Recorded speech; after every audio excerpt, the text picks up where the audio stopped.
Hi, I am Dr. Sandra Robertson, a relationship coach, and I am the author of the book, Relationships, Just a Step Away from the Perfect One. I decided to do a podcast for you today. And the topic of this podcast is on sexual intimacy, taken from chapter 9 in my book. Sexual intimacy is the number one topic that most of my clients need counseling. So I decided to discuss this topic to answer many of your questions. If you need counseling, please go to auntiesand.com and schedule a counseling session with me today. We are running a special from November the 21st until December the 31st, where you will get 15% off of your session. Or if you don't want the 15% off, you can have your session extended for 15 minutes at no additional charge. So let's delve into the topic of sexual intimacy and answer the most asked question.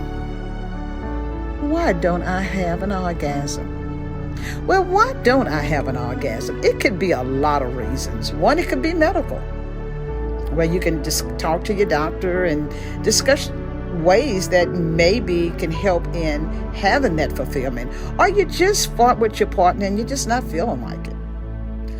Or you're not really into your partner. Or you just have not learned how to have an established sexual rhythm, and which is causing your rhythms to be out of sync. So when your rhythms are out of sync, it's going to be hard to have an orgasm. So I decided to jot down a couple of things that can help you in gaining some understanding of how your rhythms can be out of sync. And one of them is a lack of understanding of the male and female anatomy that is responsible for sexual fulfillment. You would be surprised on how many people do not understand the function of the vagina, what is the vagina, and so forth and so on. And so to help you understand the function of each body part that aids in sexual intercourse, I have listed in chapter 9 the terminology that describes the male and female sexual anatomy and their functions. For example, an orgasm is a series of muscle contractions that forms a rhythm. It is the intensity of the pleasure rhythms before the climax. And so while a climax is when the rhythm slows down at the peak of the orgasm, an intense sexual pleasure is often shared between the two.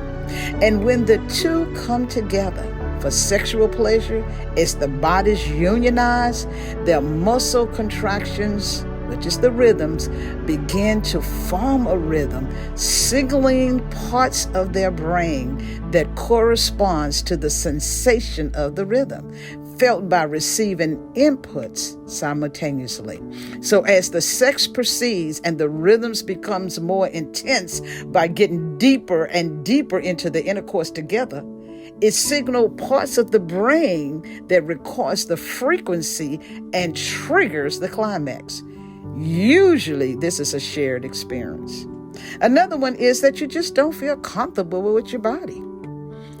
Or you may be having a sexual requirement that your partner is demanding, and you're just doing it because you want to keep your partner. Or number 5, you just haven't learned your body rhythm. And masturbation is an excellent mental way to establish a rhythm. Hi again, I'm Dr. Sandra Robertson, the relationship coach that just released a phenomenal power-packed book, Relationship, Just a Step Away from the Perfect One. And I went over a few things that's in this power-packed book. So purchase your book today. You will be glad you did.